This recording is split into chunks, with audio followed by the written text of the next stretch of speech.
আপনারা সবাই অবগত আছেন যে গত 7ই জানুয়ারি 2026 তারিখ আনুমানিক রাত 8:30 দিকে রাজধানীর পশ্চিম তেজতুরি পাড়াস্থ হোটেল সুপারস্টারের পাশের গলিতে অজ্ঞাতনামা দুর্বৃত্ত কর্তৃক বাংলাদেশ জাতীয়তাবাদী স্বেচ্ছাসেবক দলের ঢাকা মহানগর উত্তরের সাধারণ সম্পাদক মোহাম্মদ আজিজুর রহমান ওরফে মোসাব্বির ও সুফিয়ান মাসুদকে হত্যার উদ্দেশ্যে গুলি করে।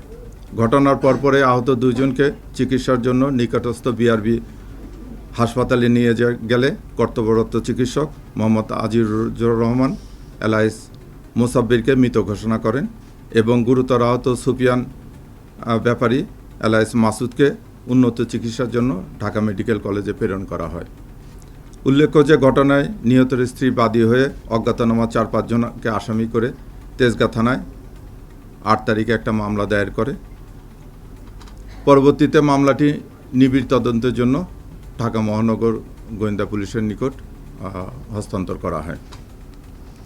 প্রিয় সাংবাদিক ভাই বোনেরা,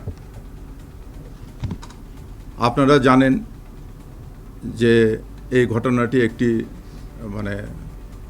আলোড়ন সৃষ্টিকারী ঘটনা ছিল এবং ঘটনার অব্যাহতি পরে আমরা ছায়া তদন্ত করার জন্য ডিবির বেশ কয়েকটি টিম আসামিদের শনাক্ত করা, যেহেতু এটা অজ্ঞাতনামা আসামি ছিল, আসামিদেরকে ওইভাবে কেউ আইডেন্টিফাই করা যাচ্ছিল না, তা আসামিদেরকে শনাক্ত, গ্রেপ্তার এবং হত্যার মোটিভ উদ্দেশ্যের কাজ শুরু করে।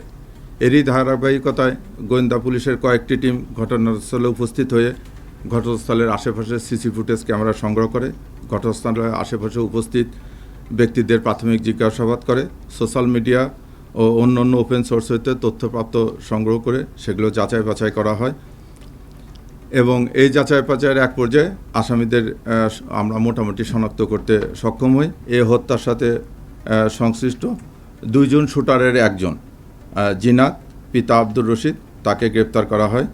ঘটনার মূল সমন্বয়কারী মোহাম্মদ বিল্লাল হোসেন পিতা শহীদুল্লাহ, তাকে গ্রেপ্তার করা হয়। পাশাপাশি শহীদুল্লাহর ভাই আব্দুল কাদির, যে ঘটনার পরবর্তীতে আসামিদেরকে পলায়নে সহায়তা করা, আসামিদের মোবাইল পরিবর্তন করা সহ অন্যান্য কাজে সহযোগিতা করে, তাকে গ্রেপ্তার করা হয়। এবং ঘটনার আগে এই ঘটনা যে সংগঠিত করবে এ ব্যাপারে অপরাধীরা একটা রেকি করেছিল, এই রেকিতে সহায়তা করার জন্য মোহাম্মদ রিয়াজ নামে একজনকে আমরা গ্রেপ্তার করি। তাদের এবং এই গ্রেপ্তারকৃত ব্যক্তিদের কাছ থেকে একটা নাম্বার প্লেটবিহীন মোটরসাইকেল উদ্ধার করা হয়, যে মোটরসাইকেলটি হত্যাকাণ্ডে ব্যবহৃত হয়েছে। এছাড়া তাদের নিকট থেকে 6,000 নগদ টাকা উদ্ধার করা হয়।